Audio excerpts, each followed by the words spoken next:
So here we go. I think it's recording. I think everything is working good. All right. This is very hard to do. All right. So we all write our name. Anybody need help spelling their name? Okay. Just making sure. All right. Today's date is the 9th. So we're going to put 9/9 here.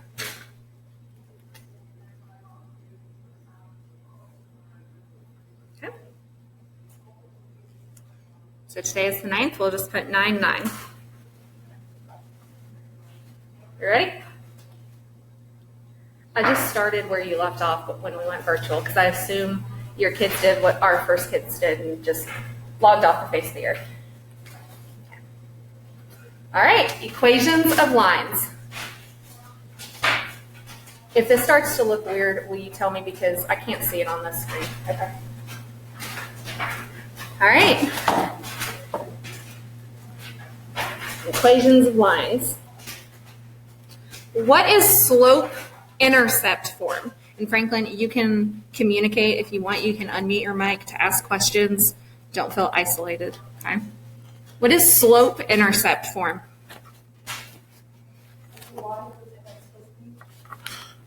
It totally is y equals mx plus b. I'm so proud.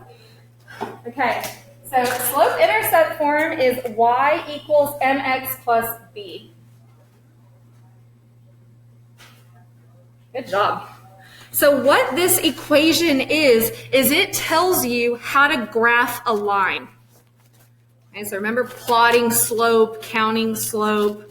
You did this last year, I'm assuming. Yeah? It was available to you last year. Whether or not you did it, that is on you. Some of them might not have That's where we got to. That's okay. But this is a good place to start, right? Okay. All right, so equations of lines. So y equals mx plus b. What does the letter M stand for? What? Slope. Good job. So the letter M stands for slope. The letter M stands for slope. Will you hand them 2 colors of highlighters? They're in the back, right here. The third thing down. You can pull the drawer out too. Just hand them any 2 colors. If you have highlighters, get some highlighters out. We just need 2 colors. If not, maybe you can. Maybe you can't do that. Just wheel it around. So you just need 2 colors, okay? We'll put these in the green tub at the end of the day, and I'll spray them down. I will get you a little class set together to make it easier for you so you can have them all year. I just honestly didn't think we'd get to notes today. Like, it was on my agenda, but I did not expect us to do it. All right. Here, I can help you. If you have highlighters, I'm going to highlight the word slope. And I'm going to highlight just the letter M. So if you've got highlighters, that's cool. Coach Webb's working on getting you some. You just need 2 colors. How did you know those were the colors I picked? Man. Perfect. Yes, Franklin, I'm recording it right now. And I will post it on our Google site so you can write everything down when you print your notes, okay?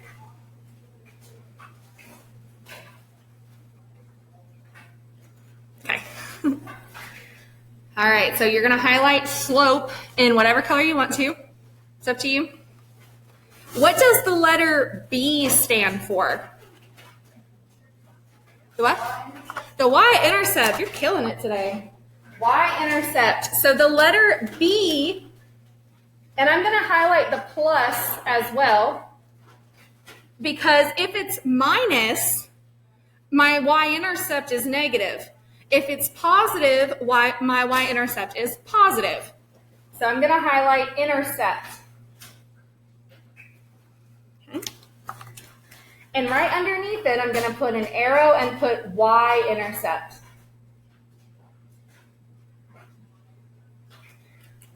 Okay. So by tomorrow, I'll have little bags for you to keep your highlighters the whole year. Just bring them every day. Okay. So we've got the slope and the y-intercept. How do I graph a y-intercept? What does that mean?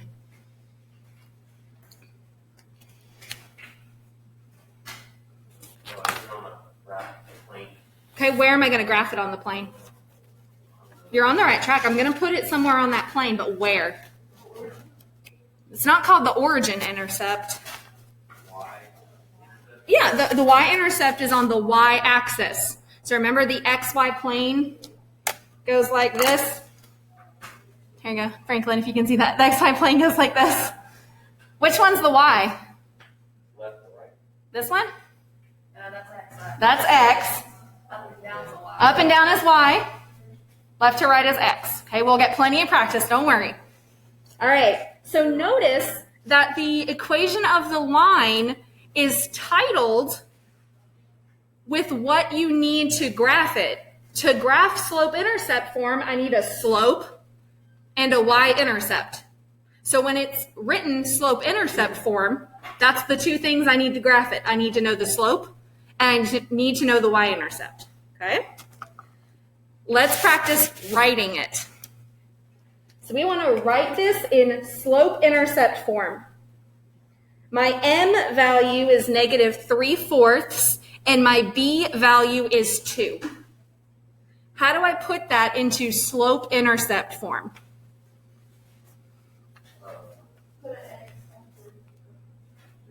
Okay, good. So I'm going to start right here. Let's write down our equation. I think that's going to make it a little bit easier to substitute. So I'm going to write down y equals mx plus b. It's important. Anytime I see slope-intercept form, I want to think y equals mx plus b. These equations are titled a lot of different things, but they're titled to reflect what's in them.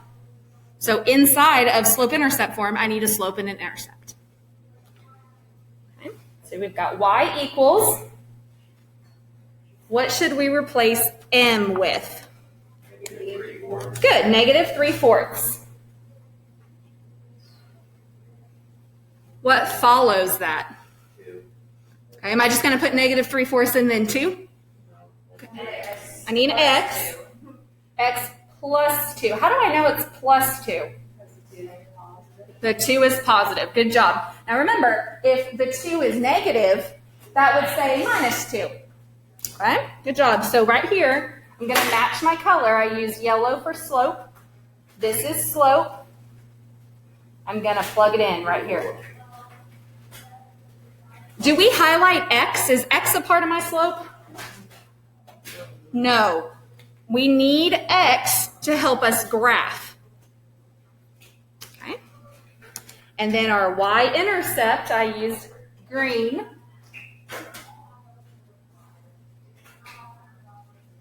I'm going to highlight the plus as well because it's positive 2.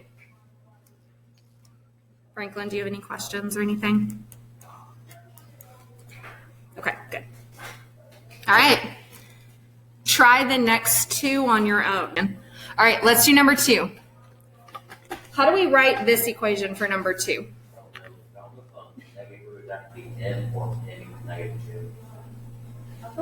What's y-intercept? Okay, it's got y-intercept, it's got m. Let's write the equation first. So that might help us just a little bit. Y equals mx plus b. -2x equals -3. You're on, yes. I put -2/1. -2/1. You can do that if you want to. That's a great point to make. So we know that we're going to replace m with -2. Okay? And you can totally put it over 1 because when you graph slope, you need a fraction. So that's perfectly okay to do. Or you can leave it -2. I'm going to accept either answer. Okay? I'm going to put the x. And then to trip you up, I put y-intercept. But what letter represents the y-intercept? B. So I know that even though it says y-intercept, I know that the y-intercept is B. So right here, I'm just going to put a little B above that because just because it's written in words doesn't mean that you can't substitute. Okay? And this is negative. So I'm not going to put plus. I'm going to put minus 3. Just takes a little bit of practice. And also, I didn't put slope first this time to also trip you up. Okay, but that's okay. I don't have to give it to you in the same order every time. As long as you read the question, you can substitute. Okay? And then my b value or my y-intercept is negative. So instead of putting plus minus 3, I'm going to put just minus 3. Notice that y and x stay there. They're not going to move around. Y and x do not change. Only m and b. Okay, let's try the next one. What's my answer for this one? 2x. Okay, 2x minus 3. What'd you forget? Y. Y equals. Good job. So we're almost there. We want to make sure we keep y because it's important to have it in our equation for when we graph. Okay, Franklin, does that clear that up? Do you need another explanation?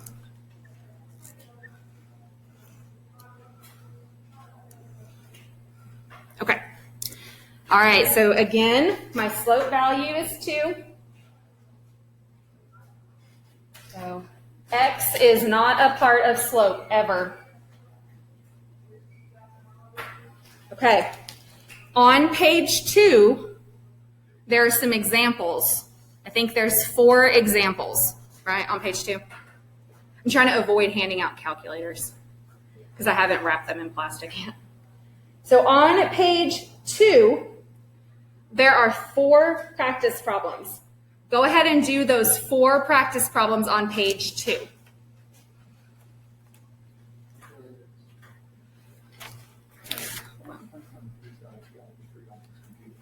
Franklin, do you have a TI-83 calculator on your computer? Like a graphing calculator? Okay. If not, do you have a phone? You can also download the app. It might make it easier.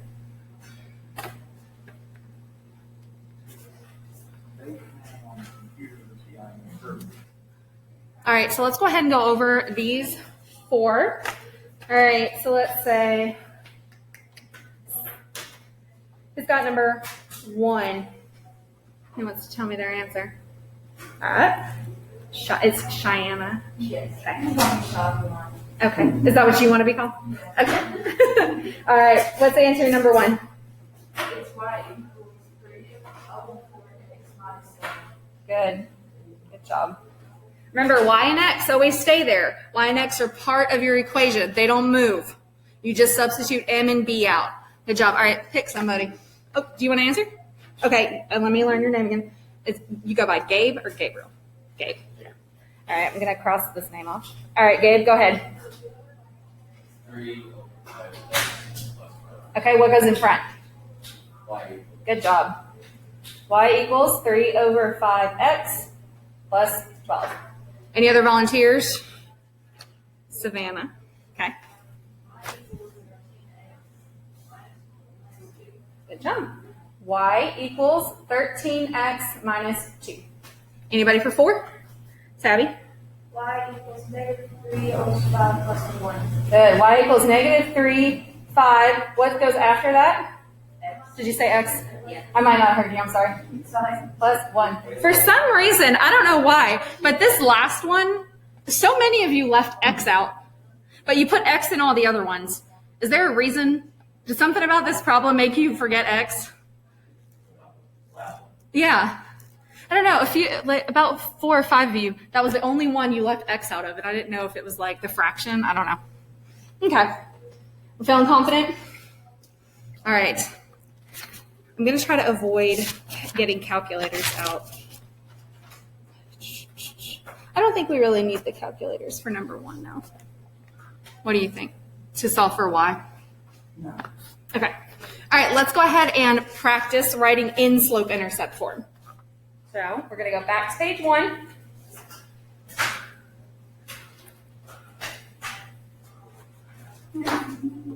We're going to avoid taking calculators out, at least for today. We'll do them for sure tomorrow. They'll be backed up.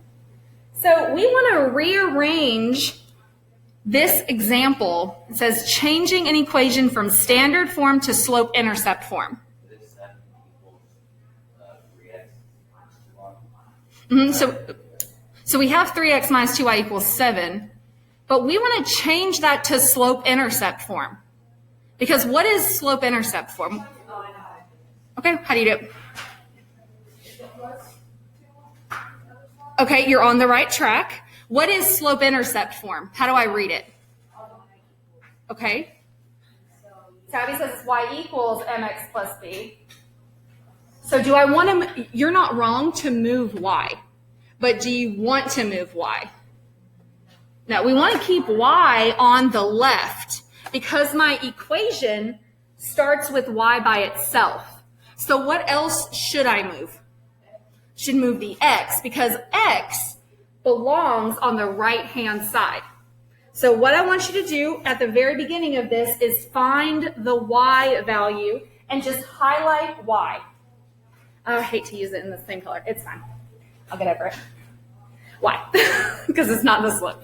All right, highlight y. I want y to stay where it is because it starts with y equals. So I want to move everything that's not y to the other side. We're minusing 3x. Good job. And this might look intimidating, but honestly, we're just moving some stuff around. How do I know I'm subtracting? Good. Hey, Positive. I like that. That's a good word. What? You said do the opposite. Good job. Yes. Now, should I put the 3x, the negative, underneath 7? Do those go together? No. It is totally okay to put it off to the side. So I'm going to put minus 3x over here. Okay. 7 and negative 3x are not like terms, so I can't combine those. What happens to the 3x and the negative 3x on the left? Yeah, it just gets marked out. It's moved. And I'm going to bring down negative 2y. Okay, we're on the right track. Our y value is still on the left-hand side, which is what you want for your equation. How do I write the right-hand side? 7 minus 3x. Okay, 7 minus 3x isn't wrong. But I want to write this in y equals mx plus b form. What should I write first? 3x. The negative 3x. So 7 minus 3x, it's the same thing. We're just going to flip them. So I'm going to put the negative 3x first and move the positive 7 over here. Same thing. 7 minus 3x is the same thing as negative 3x plus 7. But for this problem, we need the x value first. Slope and x have to go first. So all we did was just flip them around. What's next? Divide by what? Negative 2. When I divide by negative 2, do I just divide negative 3? What should I do with that negative 2? How do I divide by negative 2 if I've got two things over here? I don't want to add it. I'm dividing. Dividing is the correct answer because it's multiply. How many things should I be dividing by 2? 2 things. Okay? So right here, I'm going to divide by negative 2. To make this easier for you, instead of writing one big division bar on the right-hand side, we're going to break it up. I want to divide this value by negative 2 and this value by negative 2. When you break it up like this, you will remember to divide every single piece by the number in front of y. Okay. What can I do to explain that better? Anything? Okay. What happens with the negative 2 here? Crosses it out. Y equals. Now, I have a negative 3 divided by negative 2. What does that become? Positive what? Positive 3 over 2. Good job. The double negative becomes positive. Okay. What about the negative 7 or 7 over negative 2? Am I going to write plus 7 over negative 2? How can I write that in a better, more mathematical way? Instead of plus 7 over negative 2. Negative 7 over what? Over 2. Good job. I can move that negative and change it. Anytime I have a plus sign with a negative sign, that negative sign is more powerful. So I'm going to change that to negative 7 over 2. And you're done. Y is alone. Okay. Oh, that is our time to clean. Franklin will continue this tomorrow, okay? I will post this video. I will post this video during third period, okay?